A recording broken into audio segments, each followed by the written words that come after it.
everyone, hope you're doing well. This is a video to go over your review for your part 1 quiz. So this is going to be the quiz that you're going to have on your days 1 to 7. So basically now that we're done learning all 7 days, now I'm going to quiz you on them. And this is basically what would have been your multiple choice part of your final if we were taking it. So there's going to be 30 questions in this packet. So you want to make sure you post all the pages for me on Google Classroom so you get credit for it, all right? And I'm going to go through all 30 questions with you, and all 30 questions will look familiar, and I promise they're basically the same exact ones that we have been learning the whole entire time. So you're going to actually also have the same exact 30 questions tomorrow on your quiz, which is going to be a Google form. So definitely make sure you have this out with you while you're taking it. So it should be really, really easy. All right, so here we go. Let's start. So point A has coordinates 3, 8. After a dilation, the coordinates of point A prime are 6, 16. What is the scale factor? All right, so the most important thing is that you know that dilation means to multiply. Okay, so you're always looking for what you multiply by to get it. So we're going to start with point A, which is 3, 8, and that is our original, and we're going to end up with our image, which is 6, 16. And you're trying to figure out, okay, so what am I multiplying the 3 and 8 by to get to be 6 and 16? Well, I believe 3 times 2 is 6, and 8 times 2 is 16. So the scale factor is 2. And if you get stuck, basically take these corresponding, so this x with this x, 3 and 6, and you just do the opposite, and you divide. And if you divide, you get your scale factor. All right, number 2. What is the rate of change of line L? Here's line L in the accompanying diagram. All right, so you need to know that rate of change is fancy for slope, okay? They mean the same exact thing. Remember, your slope is your change in y over your change in x. And we could basically do rise over run. We don't have to do the whole entire formula because you already have a graphed line, which is good. So you always want to pick 2 good points, and nice enough, you already got the nice 2 good points. Remember, you want to make that right triangle up and over, and then you just count. So 1, 2, 3, 4 spaces up, and then 1, 2, 3 to the right. So that's going to be your slope, rise over run. So 4 over 3, and that is your slope. All right, number 3.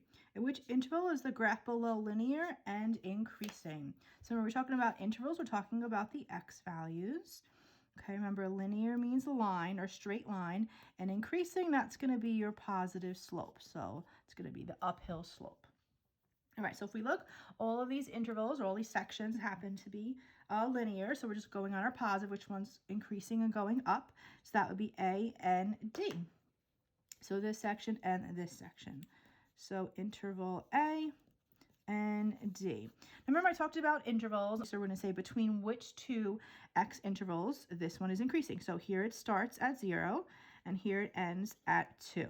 So we're going to write between x equals 0 and x equals 2. And now we have another one. So we have D. So it starts increasing here at x equals 5 and it ends increasing here at x equals 8. So between x equals 5 and x equals 8. All right, so remember tomorrow's multiple choice, so there's really just going to be one answer. It won't be 2. Again, I believe it's this one here, but it's either the between, how it's written, or the interval. So, all right, next page. Number 4, value of x. So you should notice that you have gotten or you're given these vertical angles, and vertical angles are always congruent. So vertical angles are congruent. Remember, that's your congruent sign. So you're just going to literally set them equal to each other. So 74 equals 2x. Divide both sides by 2. And x equals 37. All right, number 5, we're going to translate 2 units to the right and 4 units down. And then we want a prime.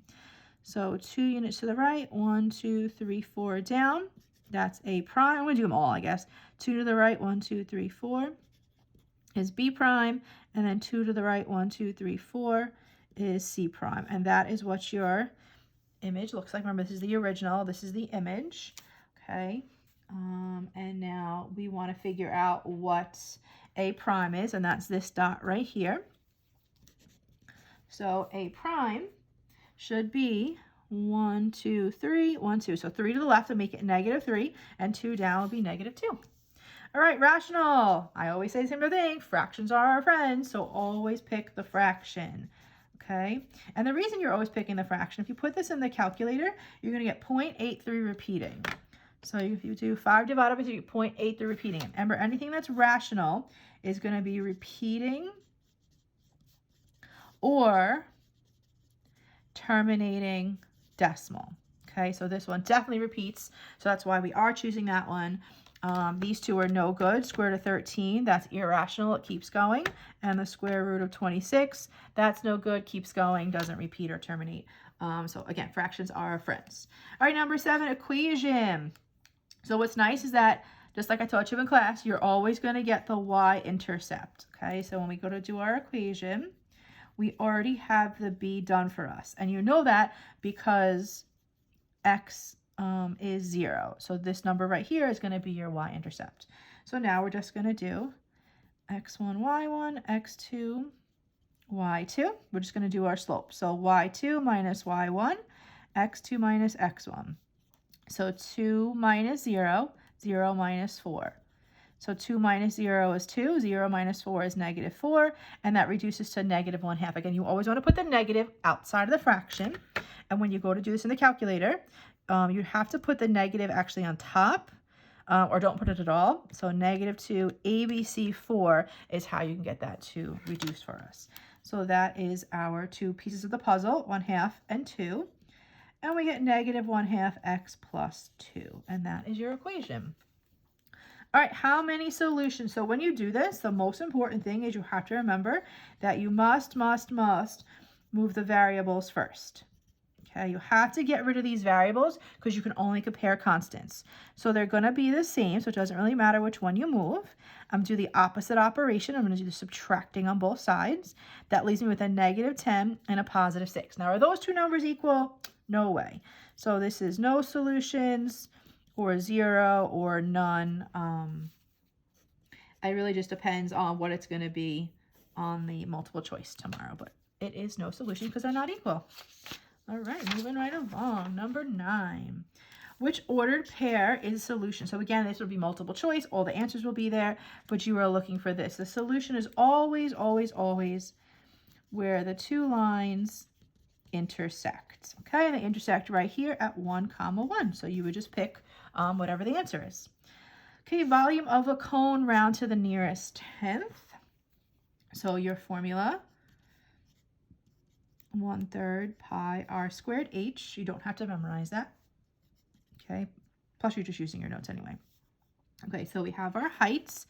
We have our radius. It's kind of hard to see, but that is the number 5. Sorry. This is extra information. We don't look at this at all. We don't need it. Extra info. This is something called the slant of the cone, but we don't need that at all. All right, so we have 1/3. Let's see, what do they say to use for pi? Oh, they don't say what to use for pi. So you should know you have to use the pi button. If they don't tell you what to use, you're going to use that pi button. We put a little box around it. That's how we know it's the calculator. All right, so we have our radius is 5 and our height is 12. We do our exponents first. So 1/3 times pi times 25 times 12. Remember, you have your square button. It's to the left of the 7, so that can do that work for you. And now we're going to plug this all into the calculator and see what we get. So we're going to do 1/3, 1 ABC3, times your pi button, times 25, times 12. And we get, remember, nearest 10th. So 10th is one place. So look to the hundredths. The 5 does round this out, right? 5 or more raise a score. So 314.2. 314.2 inches cubed. Again, this is multiple choice. Does the following represent a function? So look at those x values, 6, 12, and 5. So that is a yes, because the x values do not repeat. So tomorrow it's multiple choice. I think you have to pick out which one of the 4 is actually a function. I think that's what one it is. All right, evaluate. So since these are all the same exact base, you're going to keep the base and add the exponents. Okay, so keep the base, add the exponents. Now again, you know, because we've done this before, to make it a little more difficult, they have this exponent missing here, and that should really be a 1. So you're adding 6 plus 1 and negative 3. So 6 plus 1 is 7. 7 and negative 3 is 4. Okay, now just be careful because I'm sure they're going to have, what's 6 minus 3? 3. I'm sure they're going to have x to the third as one of the questions, so just be really careful. All right, line of best fit. Should it be underneath or in the middle? You should know it should be in the middle. So the line must be in the middle of the dots. All right, another page done. Hopefully you guys are doing okay. 14. Okay, express in scientific notation. So you could totally just put this right in that calculator. So put in calc. Remember for this, you're pressing second DRG, and then we're going to move over to SCI, and then we're going to press enter. Okay, so I will show you how to do this right now. So 0.123412345. Second DRG, move over to SCI, and it gives 8.5 times 10 to the negative fifth. And it makes sense if that's negative because you have a number less than 1, so it should be negative.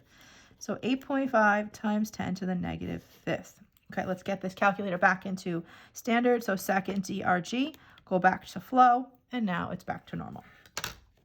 15, Mike's weekly earnings are described by the equation y equals 10x plus 30. X is number of hours. And if he earned 330, how many hours? So we're solving for x. Did he work? So remember, this is going to be the y.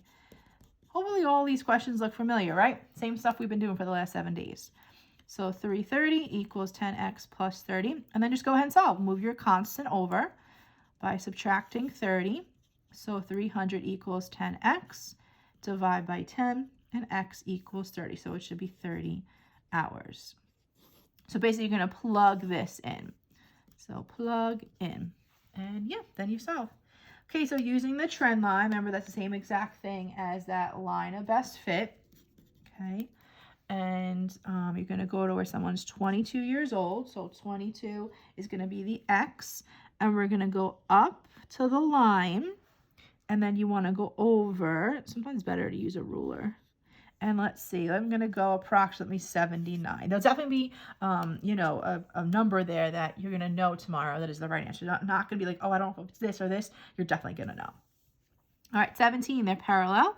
So the measure of angle 3 is 50 degrees. And the measure of angle 6, they want to know what that is. So if this is acute, that means the ones across from it are also acutes. And you notice these ones here are also acutes. So acute always equals acute. So if one is 50, well, then the other is 50. Okay, so if this is 50, this is 50. They're alternate interior angles. Okay, value of x. So this is the one where I give you 2 on the inside. So what do you do with the 2 on the inside to get the outside? Well, hopefully you remember to add them. So add the 2 inside angles to get the outside. Okay, so you're going to add 55 and 45, and 55 and 45 is going to give you 100. So x equals 100 degrees. So these are your two non-adjacents. So these are non-adjacent inside angles, and it's going to add up. So that has nothing to do with 180 in this question. Be really careful. Some people always think this is the 180. No, just because you see a triangle doesn't mean 180. All right, keep it moving. Sequence of transformations that goes from figure 1 to figure 2. Okay, so we're going to have 2 transformations. It's going to be multiple choice. So if you notice, look at the letters A, B, C, D, A, B, C, D. Same position. Okay, so same shape, same size, same position. It just slid over. So your slide is your translation. Remember the S was for the slide. Okay, now from here to here. Now this, I'll just show you with my highlighter, it was turned this way, right? Because now A and B was on top, is now on the side. All right, so which one was turned? That was rotation. So you want to pick your translation, rotation. Okay, number 20, which ordered pair is a solution? So this is your system. Remember, this is your 5-question quiz. If you notice, I give you additive inverses. So I'm saying additive inverses. So if I'm saying additive, that means you're going to add those together. 4x and 5x is 9x. We add them so the y's disappear. That's what we want to do. And then -1 and 19 is 18. Finish this up, we get x equals 2. Now, it is multiple choice tomorrow, so there might be one answer that just has an x of 2, so you could technically stop. I'm just going to keep going just because I don't have the multiple choice. And I really don't remember, because I made it so long ago, if there actually is one that just has the correct y. So -9 divided by 3, y equals negative. All right, so 2, -3 is the answer. But again, you've seen these questions already. You know how to do these. You guys are awesome at these. Okay, which point lies on the line? So this one is going to be guess and check. And these ones could go quick or take forever. So you're going to remember this is your x, this is your y. So you're going to write your equation, and we're going to plug in y is 10, x is 3, so 10 equals -15 minus 5. That's -20. Those don't match, so that's no good. So x, y. Y equals -5x. Let's see. Y this time is -7. X is 2. So it's -10. That's -15. That one's no good. And last but not least, I'm assuming this is the answer because there's nothing left. Again, I'm still always using this original equation right here, okay? So -35, plug in x for 6. So -35 equals -30 minus, oh, yep, there we go. -35 equals -35. Nice. All right, so sometimes we get lucky. It's the first answer. Sometimes we don't get lucky, and it's the last answer, but just keep going. All right, so DCMS. You know, D stands for distribute. That's not there. Combine on the same side. I can't combine those two. I can't combine those two. These are not like terms. One has a variable and one doesn't. So one's a coefficient, one's a constant. Now we're going to move our smaller over to our larger. So you guys got this. You can do this. Just be careful with those decimals. Okay, so 5.5 minus 3.5. That's going to give us 2. Okay, so we have 2x plus 0.7 equals 8.7. So now we're going to move the constant over to the other constant. And we're going to do that by doing the opposite operation. So 8.7 minus 0.7 is going to give us 8. And all these decimals are going to turn into a nice whole number. Okay, you have two sides of a right triangle. All right, if you see right triangle, you should be thinking Pythagorean theorem. So if two sides of a right triangle measure 15 and 18. All right, so the sides, these are going to be the legs. So 15 and 20, doesn't matter where you put them, just don't put them here. You know this is the hypotenuse. That's what you're solving for. So ABC, a squared plus b squared equals c squared. And this is feet. Okay, so we have 15 squared plus 20 squared equals c squared. So a 225 plus 400, that gives me 625. All right, so don't stop at c squared. Okay, don't stop at c squared because we want c. So this is where you take the square root of both sides. So let me remind you, that's going to be second x squared, okay, to do that. Second x squared. So second x squared and 625, and press enter, and you get 25, because you know 25 times 25 is 625, and that would be feet. Okay, so make sure that you know the square button and then your square root button. Okay, 24, using the table above, actually it should be the table below, sorry. What is the relative frequency expressed as a percent of people who have a cat and a dog to the total amount of people surveyed, and we want the nearest whole percent. Okay, so cat and a dog, that's going to be your numerator. That's what you want to know about them. And total amount of people surveyed, well, that's going to be your denominator. All right, so the total amount surveyed, you should know, is always down here. Okay, that's total surveyed. So that's, we know, is going to be our denominator. And then we want to have a cat and a dog, so that means both. So cat, dog, 105. So this is both. All right, but this one wants the percent. So 105 divided by 300, that gives me 0.35. And you can either move this twice to the right or times it by 100. We'll do the same exact thing, and you get your 35%. All right, 25. If Nick's walked at a speed of 4.6 miles in 2 hours, how many miles does he walk per hour? So this is you just dividing the two numbers. That's really it. Again, this is a very 7th grade question. So 4.6 divided by 2 gets me 2.3 miles per hour. So that one's not too bad. Okay, 26, DCMS. What is the solution? DCMS. So you're going to distribute. Don't be scared of those fractions, okay? Fractions are always our friends. Just use your ABC button. So 6ABC is 7 times 7x is going to be 6x. And then we're going to have 6ABC 7 times negative 21 is going to give us negative 18. So 6x minus 18 is 30. And now we did this. There's no doing that. Now we're just going to solve. So add 18 to both sides. You're going to get 48. And you get 8. Not too bad. All right, slope of 0. Remember slope, dude.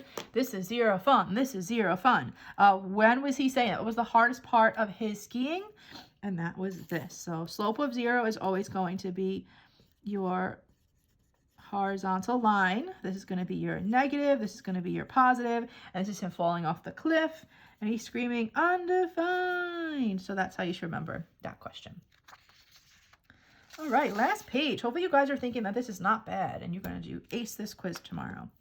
Okay, find the value of x, the nearest tenth, if these are similar, which they are. All right, so I need another highlighter. This is where you want to set up your matching sides.